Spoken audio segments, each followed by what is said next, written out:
Good morning everyone. आज Sunday है और छुट्टी है, तो थोड़ा व्लॉगिंग करने का मन करा। वैसे तो कल मैंने 24 आवर्स का एक पूरा व्लॉग रिकॉर्ड करा था एंड पहली बार ऐसा हुआ था जो मैंने 24 घंटे के लिए कोई रिकॉर्डिंग करी थी।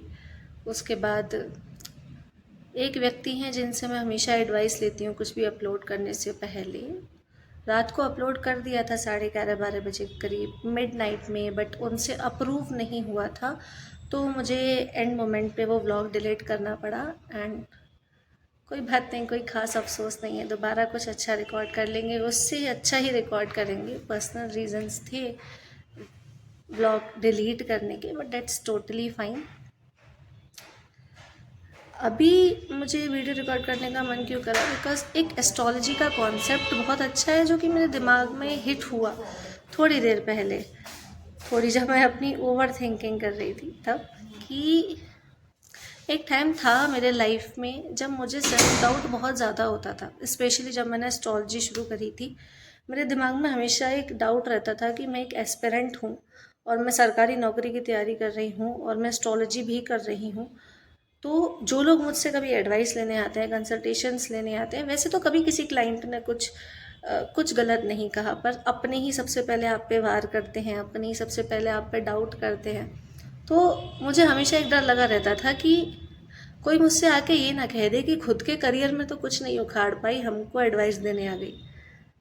एग्ज़ाम नहीं निकल पाए, नौकरी नहीं लग पाई, तो ज्योतिषाचार्य बन के बैठ गई। तो हमेशा ये डाउट मेरे दिमाग में रहता था एंड सेल्फ डाउट में मैं रहती थी, टेंशन रहती थी, बहुत बीच में दिमाग ख़राब हुआ था। तभी मेरे नाना जी ने मुझे बहुत सपोर्ट करा। उन्होंने कभी ऐसा भेदभाव नहीं किया कि छोटी है, मात्र 22 साल की है, इसको क्या सिखाऊंगा, इसको क्या बताऊंगा। उन्होंने हमेशा बहुत सपोर्ट किया। आज भी मुझे कोई डाउट होता है, सबसे पहले भाग के उनके पास जाती हूँ। तो ऐसा क्यों हुआ, इसके पीछे क्या मंत्र था कि मैंने एस्ट्रोलॉजी में इतना नाम करने के बाद भी एस्पिरेंट लाइफ नहीं छोड़ी। एक ट्रस्ट था अपने ऊपर कि भाई जो मेन एम है उसको अचीव करना है। मुझे क्यों पता था, कैसे मुझे एक हिंट था कि मुझे कौन सी करियर लाइन अपने लिए चूज़ करनी है। मैं नहीं भटक सकती एक बिजनेस के पीछे। रीज़न क्या था इसका? रीज़न था करियर डिसाइड करने की एक जो कैपेबिलिटी होती है आपके अंदर। आपको हमेशा अपनी अंतरात्मा से पता लग जाता है कि आप किस चीज़ के लिए बने हो, आपको क्या करना है। बाकी आप लाइफ में कितना भी अच्छा कर रहे हो, जब तक आपको वो एक चीज़ अचीव नहीं होती ना, आपको हमेशा खुद पे डाउट रहता है। एंड ये हमेशा मेरे साथ हुआ था। तो मैंने सीखा कि आखिर मैं अपनी कुंडली से अपने करियर का निर्धारण कैसे करूं। आखिर कैसे मैं पता करूं कि मैं किस फील्ड के लिए बनी हूं। कहीं मैंने सरकारी नौकरी का डिसीज़न लेके गलत तो नहीं कर दिया कि मेरी लगेगी भी कि नहीं लगेगी, कहीं मैं भी बाकी एस्पिरेंट्स की तरह टाइम वेस्ट ना कर लूँ। कैसे श्योरिटी मिले। तब मैंने जब ये कुंडलियाँ वगैरह देखना सीखा तो मुझे पता लगा एक छोटा सा कॉन्सेप्ट जो कि इस वीडियो में मैंने आगे रिकॉर्ड कर रखा है। तो you guys just go and check it out कि कैसे आप अपनी लग्न कुंडली, चंद्र कुंडली और सूर्य कुंडली से अपने करियर का एक एक्यूरेट प्रिडिक्शन लगा सकते हैं कि आपको आखिर लाइफ में क्या करना है। बिगिनर्स के लिए नहीं है, मैंने आगे वीडियो में भी सेम बात बोली है, बिगिनर्स के लिए नहीं है ये वीडियो। अगर आप 1-2 महीने, 1-2 साल एस्ट्रोलॉजी कर चुके हो, आपको पता है कौन से ग्रह क्या होते हैं कैसे नहीं, तो ही आपको समझ आएगा। बाकी आप आगे टाइम वेस्ट ना करें। तो अच्छा लगता है जब देखते हैं कि पहले मैं अपने फैमिली फंक्शंस में जाती थी, कहीं भी जाती थी, तो लोग कहते थे कि अरे बड़े आदमी आ गए, बातचीत नहीं करते हैं, बड़े आदमी आ गए। तो उन सबको बहुत बहुत तहे दिल से थैंक यू कि आपने बड़ा आदमी बना दिया जाके। वो एक टॉन्ट हुआ करता था, लेकिन आज के टाइम पे वो एक रियलिटी है कि उन्होंने जो भी टॉन्ट के तरीके से बड़े बड़े शब्द बोले, वो आज मुझे दिल से खुशी है कि सब कुछ अचीव करने की कोशिश करी है मैंने। और अभी तो बहुत कुछ है ज़िंदगी में जो कि करना है, ये एंड नहीं है, बहुत कुछ है लाइफ में जो भी अचीव करना है। तो उन लोगों से मेरी रिक्वेस्ट है कि ऐसे ही मुझे मोटिवेट करते रहें, बड़ा आदमी बोलते रहें, ताकि एक दिन सच में मैं इतनी बड़ी आदमी बन के आपको दिखा दूँ कि हमारे ही ब्लड लाइन का नाम रोशन हो। तो देखो आगे जाके वीडियो अच्छी लगे तो कमेंट डाउन, कोई भी डाउट हो तो ऑल्सो कमेंट डाउन, मैं उसको क्लैरिफाई करने की कोशिश करूँगी कि आखिर आप कहाँ गलत कर रहे हैं अपनी कुंडली रीड करना। राइट। तो लास्ट व्लॉग में मैंने मैरिज को लेके बहुत बड़ा एक लेक्चर दिया था कि मैरिड लाइफ कैसे आप जज कर सकते हैं, अपनी या किसी और की। अब हम डिस्कस करेंगे करियर, कि हम करियर लाइन कैसे डिसाइड करें।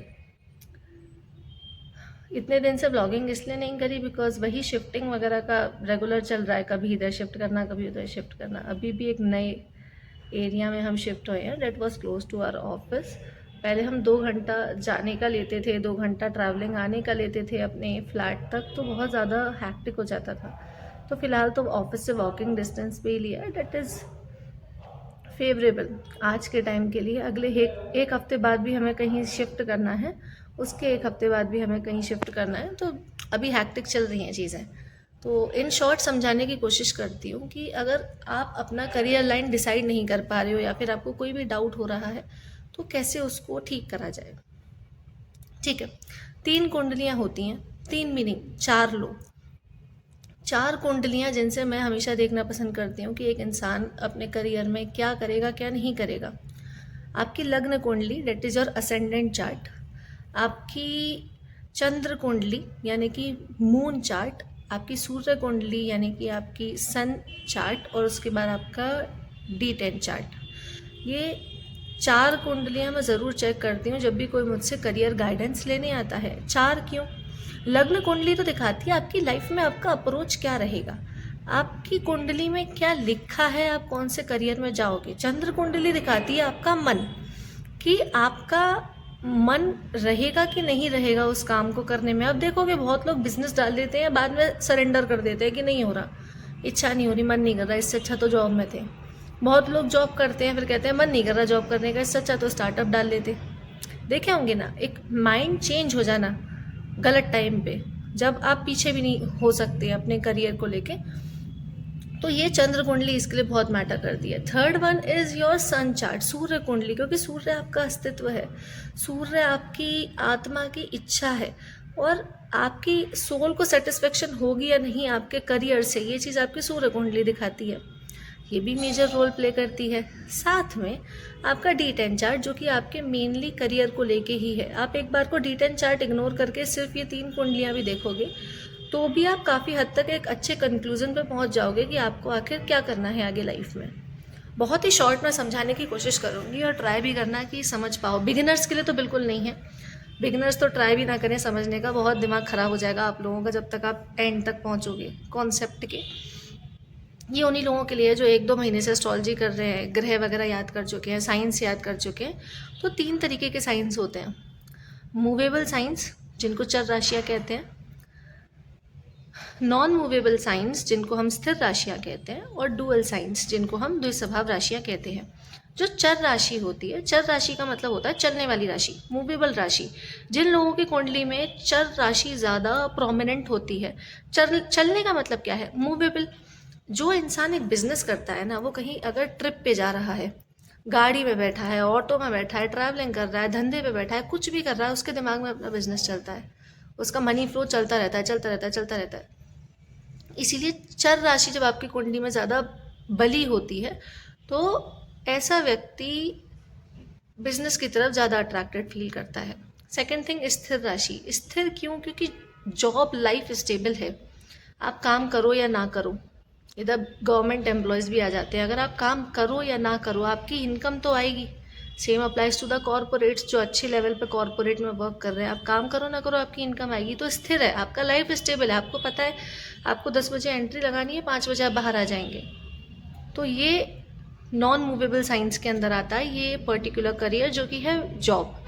फिर आता है डुअल साइंस, जो कि आप देखोगे लोग पार्ट टाइम वर्क भी करते हैं, बिजनेस भी कर रहे हैं, जॉब भी कर रहे हैं, ट्यूशन भी पढ़ा रहे हैं, स्टॉक मार्केट भी कर रहे हैं, मल्टीपल जगहों से पैसा कमा रहे हैं, इवन कमीशन खा के पैसा कमा रहे हैं। कहाँ से आता है? ये डुअल साइंस दिखाता है, यानी कि द्विस्वभाव राशियाँ। ऐसे लोग जो कि बिजनेस भी कर सकते हैं, जॉब भी कर सकते हैं एंड पार्ट टाइम भी कर सकते हैं। अब हमें कैसे पता लगेगा हमारी कुंडली में कौन सी राशि सबसे ज़्यादा बलवान है? लगन कुंडली के 10th हाउस पे जाओ, 10th हाउस का आप लॉर्ड नोट करो और एक चार्ट आप गूगल कर लेना कि चर राशियाँ कौन सी होती हैं, जिनमें आती हैं आपकी एरीज, उसके बाद आपकी कैंसर साइन 5, 6, 7, आपका लीब्रा आ जाएगा एंड आपका कैप्रिकॉन आ जाएगा। ये आपकी चर राशियाँ हैं। इसके बाद वाली सारी यानी कि taurus, Leo, Scorpio and Aquarius, ये आपकी स्थिर राशियां हैं। एंड द लास्ट जो बच जाती हैं, Gemini, Sagittarius, Virgo and Pisces, ये आपकी डुअल साइंस हैं।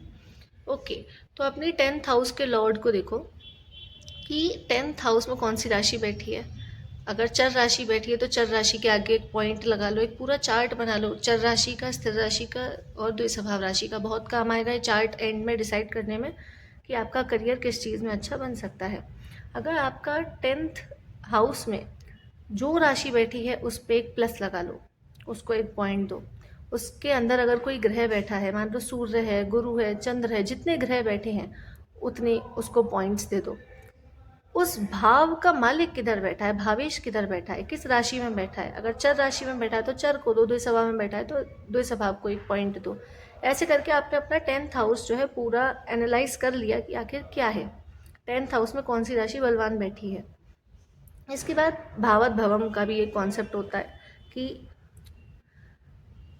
आई थिंक मैं ये वर्ड गलत बोल रही हूँ, भावत भवम ही कहते हैं वैसे तो, ऐसे इंग्लिश में क्या कहते हैं मुझे याद नहीं आ रहा।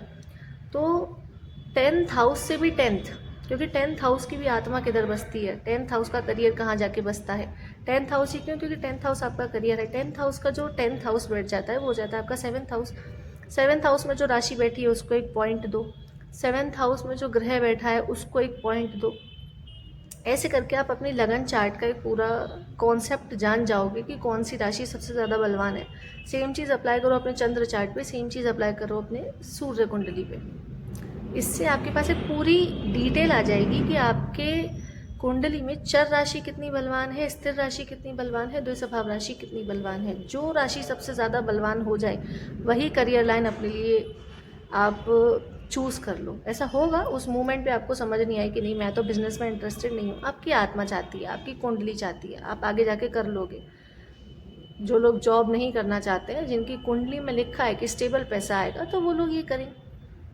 बहुत ही ईजी कॉन्सेप्ट है, बिगिनर्स को नहीं आएगा समझ, पर जो लोग थोड़ा बहुत जानते हैं एस्ट्रोलॉजी वो आराम से समझ गए होंगे मैंने अभी क्या समझाया।